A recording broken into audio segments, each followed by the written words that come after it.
Hey guys, so talking about New Year's resolutions. So my New Year's resolution was read 50 books in this entire year, which is something I've always wanted to do. Excuse me my voice, I'm kind of sick. I'm just drinking some chamomile right now. So my first book I read was Napoleon Hill, How to Think and Grow Rich.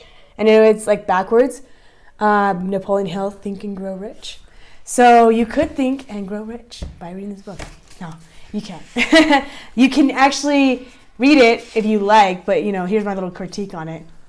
So interesting story. I read this book 15 years ago, maybe, and when I first read it, I just thought it was a lot of positivity behind it. That's all I can remember.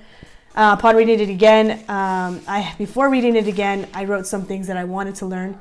So here's a summary of what I wanted to learn. What I wanted to learn from this book was to gain perspective and better how to handle my money. Also, to respect the written word a little more. That's a general view of this entire 50 books in a year. I want to have more of a respect for the written word. To appreciate the power of the mind also. This book, if I remember it correctly, it was a lot of positivity before I started reading it. And so now that I finished it in a week, I was a little disappointed, to be honest. It was something, 16-year-old Anna read and thought, wow, positive. Think this and you'll get this. And it's true. The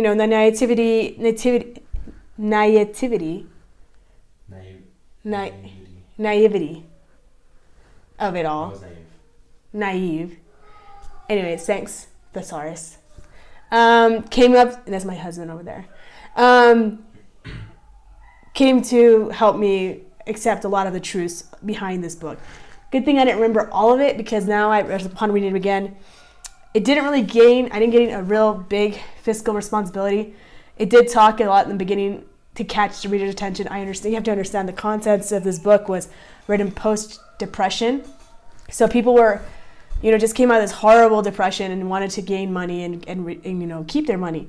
And this book fed perfectly into that. So it was, get money. It was like nonstop for the first couple of chapters. Money this, money that. And I wasn't really big on that, but I read it anyways, and it didn't really help me get any fiscal responsibility, giving me tips. So also there was lacking of citations. There wasn't really citations to any of his studies or surveys that he found. I couldn't see anything on the ebook of any citations, so that kind of made me kind of wary about his in this study, in this survey, this is what we found.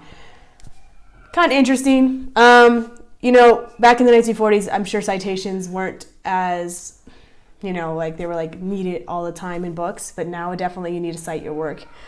So that was one thing that kind of made me hey, things might not be all truth. I mean, this is 1940s, and, Napoleon Hill did have an interesting history with business. So, anyways, definitely written for the time period, because it was, like I said, post-depression. I got to give it to him. He did give a lot of truths in this book. He was very specific with certain things that I was that's per person, I guess you could say. Fear of this, fear of that. But really, there was a general good basis of positivity as far as what you think is what you are, which is obviously a universal truth.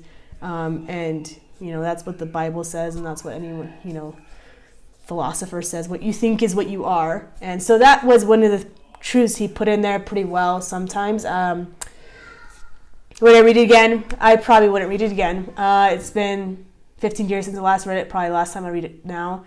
I know it was said reread this chapter.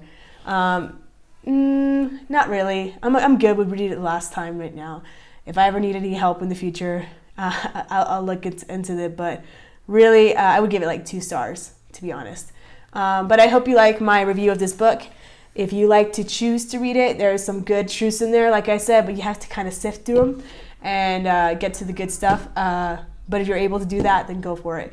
Also, side note, I'll be reading for this next week, Introducing Positive Psychology, A Practical Guide, written by Bridget Greenville Cleave. And that is the book. So pretty excited. I'll let you guys know what I think of it. All right. Bye, guys.